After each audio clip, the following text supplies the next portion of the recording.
ہم میں سے اکثریت روزے تو نہیں رکھتے شعبان کے، کیونکہ ہم ڈرتے ہیں کہ پھر ہم کمزور ہو جائیں گے اور رمضان کے جو روزے ہیں وہ نہیں رکھ پائیں گے.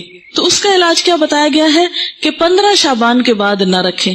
ٹھیک ہے نا، نصف شعبان کے بعد روزہ رکھنے سے منع کیا گیا، اور خصوصاً آخری 2 دن جو ہیں ان میں شک کا روزہ بالکل منع ہے، کہ کوئی شخص کہے نہیں میں احتیاطاً روزہ رکھ رہا ہوں، کیا پتا آج رمضان ہو گیا اور میں نے چاند نہ دیکھا ہو، اور یہ جو سب بتا رہے ہیں کیا پتا یہ بھی غلط ہو.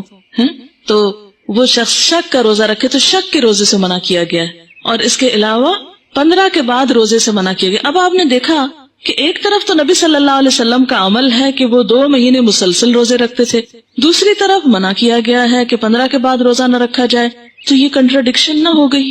اسی لیے تو ہم حدیث کو مانتے نہیں ہیں، ایک میں کچھ آتا ہے دوسرے میں کچھ اور آتا ہے. جب آپ کا عمل اور قول آمنے سامنے آ جائے تو عمل آپ کے اپنے لیے خاص ہوتا ہے اور قول امت کے لیے ہوتا ہے. ٹھیک ہے نا، بعض جگہ آپ کو ایسا ملے گا کہ ایک جگہ آپ کسی چیز سے روکتے ہیں لیکن ہم دیکھتے ہیں آپ خود وہ کام کر رہے ہوتے ہیں. مثلاً ایک اور روزے سے بھی منع کیا گیا ہے، وہ کون سا روزہ ہے؟ سو میں ماشاءاللہ آپ کی معلومات تو بہت ہے، بخاری پڑھتے ہیں نا، اس لیے کوئی فائدہ ہوا پڑھنے کا؟ الحمدللہ. صوم وصال سے منع کیا گیا، وہ کون سا ہوتا ہے صوم وصال؟ مسلسل روزہ رکھنا. کس طرح؟ جیسے صبح روزہ رکھا، افطار کے وقت افطار نہیں کیا، پھر اگلے دن کی اسی وقت نیت کر لی، پھر رات بھر کچھ نہیں کھایا، اگلے دن پھر روزہ. اس کو صوم وصال کہتے ہیں.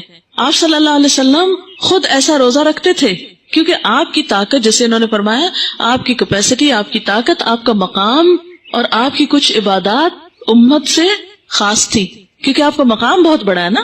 تو جتنا بڑا کوئی مقام کسی کا ہوتا ہے اتنی بڑی اس کی ذمہ داری بھی ہوتی ہے.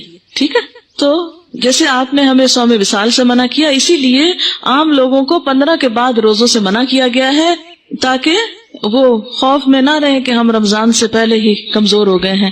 جیسے پہلے 15 دنوں میں روزے رکھیں، پھر اس کے بعد آخری 15 دنوں میں آپ آرام فرمائیں، پھر اس کے بعد رمضان کی ابتدا کریں.